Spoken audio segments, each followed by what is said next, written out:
Karibu kwenye CWG Digital, tuko hapa kupa makala. Nitakusomea mimi yale ambayo yanaendelea kule katika nchi ya Iran. Muhimu kwako kama hujawahi kusubscribe, na leo ikiwa unatamani kufahamu yale mengi ambayo yanaendelea kule katika nchi ya Iran, Israel, na juu ya utawala wa Marekani katika vita hivi vikubwa ulimwenguni ambavyo sasa hivi vimeshika nafasi kubwa zaidi. Muhimu subscribe. Kisha subscribe hapo itakuwa ni vizuri zaidi, lakini pia vile vile unaweza kupita kwenye page zangu za Instagram na Facebook, natumia jina la CWG Chiwaga au CWG Latiz. Kija tu utaniona na utaweza kunifollow pale, na mimi nitafuatilia vitu ambavyo unafanya, nitakufollow back na tutakuwa ni marafiki. Sasa tupo katika vita ambayo inahusu Iran, Marekani na Israel. Watu wanauliza nani atashinda na nani atashindwa. Tupo hapa kukupa upate kufahamu, je, kwenye vita hii nani atashinda na nani atashindwa? Vita vya Marekani na Israel na Iran, nani atashinda na nani atashindwa? Gazeti la Uingereza la The Times linatangazia athari za vita kati ya Marekani na Israel na Iran, na katika tahariri yake limejaribu kujibu swali la nani mshindi na mshindwa katika vita vinavyoendelea. Gazeti hilo linaonya kuhusu dhoruba ya kiuchumi inayokuja kutokana na athari za mzozo wa Mashariki ya Kati, ambao utaathiri vibaya watu wengi, lakini utaleta faida zisizotarajiwa kwa wengine. Kuhusu walioshindwa, gazeti hilo linasema makampuni ya madini ni miongoni mwa yaliyoathiriwa zaidi na vita hivi, kutokana na kuathirika vibaya madini kama vile ya chuma na shaba, na kusababisha kupungua kwa kasi kwa hisa za makampuni. Orodha hiyo pia inajumuisha makampuni ya kandarasi na ujenzi, kwa sababu kuna uwezekano wa kupanda kwa viwango vya riba mwaka huu, ambayo itasababisha viwango vya juu vya mikopo ya nyumba. Hilo litamaanisha mahitaji yatapungua na mauzo kuwa chini. Mashirika ya ndege ni miongoni mwa waliopoteza kutokana na usumbufu wa usafiri na kusafiri kwa njia ndefu ili kuepuka Mashariki ya Kati, jambo ambalo limesababisha gharama kubwa za usafiri ambazo zitaongezeka zaidi baada ya kupanda kwa bei ya mafuta. Miongoni mwa walioathirika bila kutarajiwa ni makampuni ya teknolojia, kutokana na kutatizika usambazaji wa helium kutoka Qatar, ambayo huzalisha theluthi moja ya helium duniani. Helium kutokana na gesi asilia iliyoyeyuka na kutumika sana katika viwanda vya teknolojia kama vile semiconductors na vifaa vingine vya elektroniki vya hali ya juu. Kwa wauzaji rejareja, wanakabiliwa na shinikizo kubwa la kupanda kwa gharama na kupungua kwa manunuzi kutokana na usumbufu wa minyororo wa ugavi na gharama kubwa za usafirishaji, shida ambayo inapunguza faida katika biashara zao, pamoja na matarajio ya viwango vya juu vya riba na gharama za nishati zinazoendelea kuathiri watumiaji. Kuhusu washindi wa vita hivi, makampuni ya utafutaji wa mafuta na gesi yameibuka washindi. Ikiwa bei za sasa za mafuta na gesi zitaendelea hivi, makampuni haya yanatarajiwa kupata pesa zaidi kuliko makadirio yao ya awali, na kuwapa urahisi zaidi wa kulipa madeni, kufadhili ununuzi au kurudisha pesa kwa wanahisa. Vile vile makampuni katika sekta ya fedha, hasa makampuni ya kamari, kwa kawaida hupata ongezeko la wateja wakati wa masoko yanapobadilika na kutokuwa na uhakika. Hali hii pia inanufaisha makampuni mengine ambayo yanaweza kunufaika na ongezeko la biashara, ikiwa ni pamoja na soko la hisa la London. Makala ya gazeti la New York Times iliyoandikwa na mwanajeshi wa zamani wa Marekani na mwandishi wa riwaya Phil Clay, ambaye alishiriki katika vita ya Iraq, inajadili makosa ya Trump katika vita na Iran. Clay anasema vita vya Iraq ambavyo alishiriki zaidi ya miongo miwili iliyopita vilikuwa vimepangwa vibaya, vilitokana na kiburi na kulikuwa na uongozi dhaifu katika ngazi ya juu. Lakini nilijua kwa nini nashiriki vita hivyo. Kuhusu wanajeshi wa sasa, je, wanajua tunachojaribu kukifanya nchini Iran?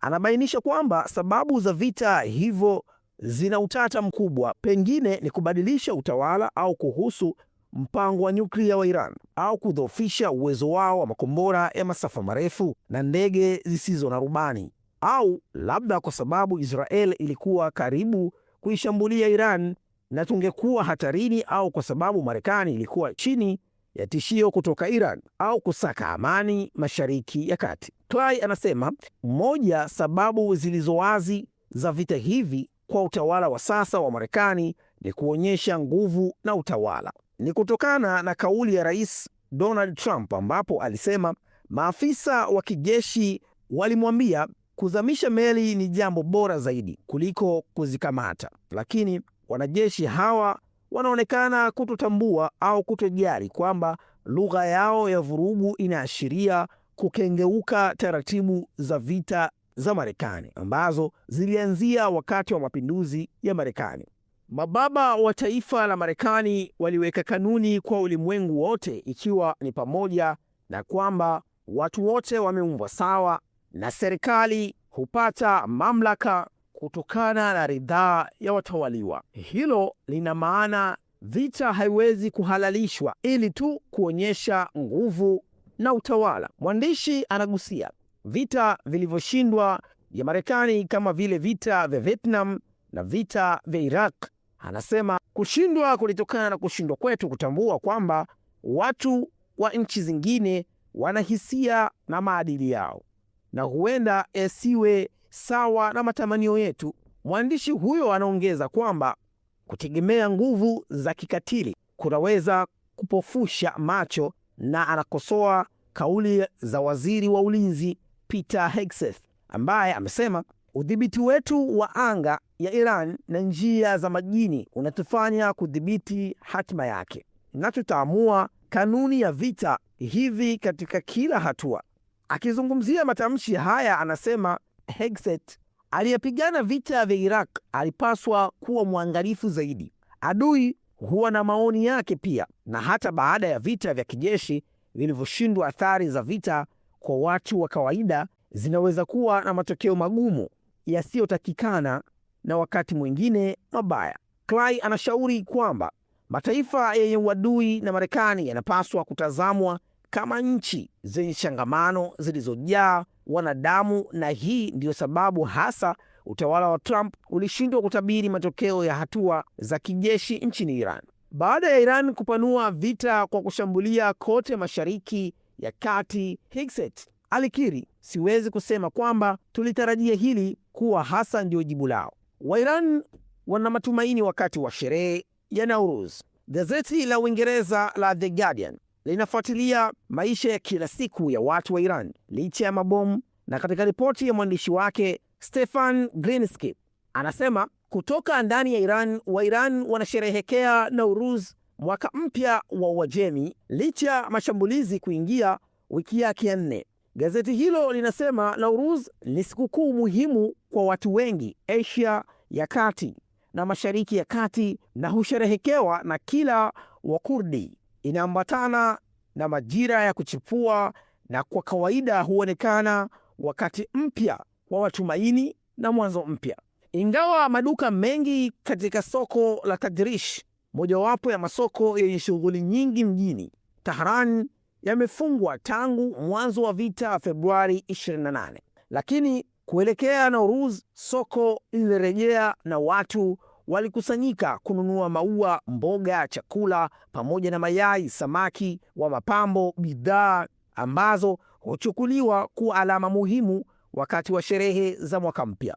Ndani ya nyumba katikati mwa Tehran, Daria, mchoraji mwenye umri wa miaka 48, mumewe Muhammad mwenye miaka 50 na binti yao Masahah mwenye miaka 25 wanasisitiza kusherehekea Nowruz ya vita lazima tuhifadhi mila zetu, haswa katika nyakati kama hizi. Anasema ni sehemu muhimu ya utamaduni wetu. Lakini kwa baadhi, Nowruz imekuwa na hasara. Shambulio la anga lililolenga kampuni ya usambazaji umeme ya Tehran liliharibu duka la mikate la kijana Irfan ambalo alirithi kutoka kwa babu yake ambaye alianzisha duka hilo zaidi ya miaka 60 iliyopita.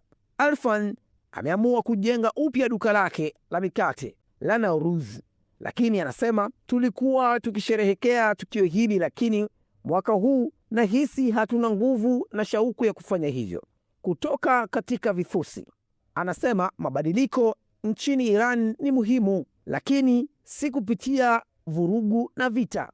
Irfan anakumbuka sherehe za Nowruz za mwaka jana na sherehe za Chaharshanbi Suri, tamasha la moto lililofanyika Jumatano iliyopita kabla ya mwaka mpya. Lakini mwaka huu mitaa ilikuwa haina watu na ni watu wachache tu waliowasha moto.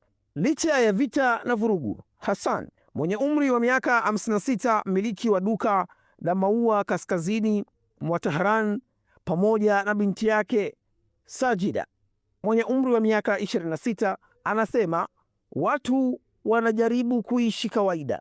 Hassan anasema, kwa kuanza kwa vita na kabla ya Nowruz tulinunua kiasi kikubwa cha maua, 90% yaliharibika na tukayatupa.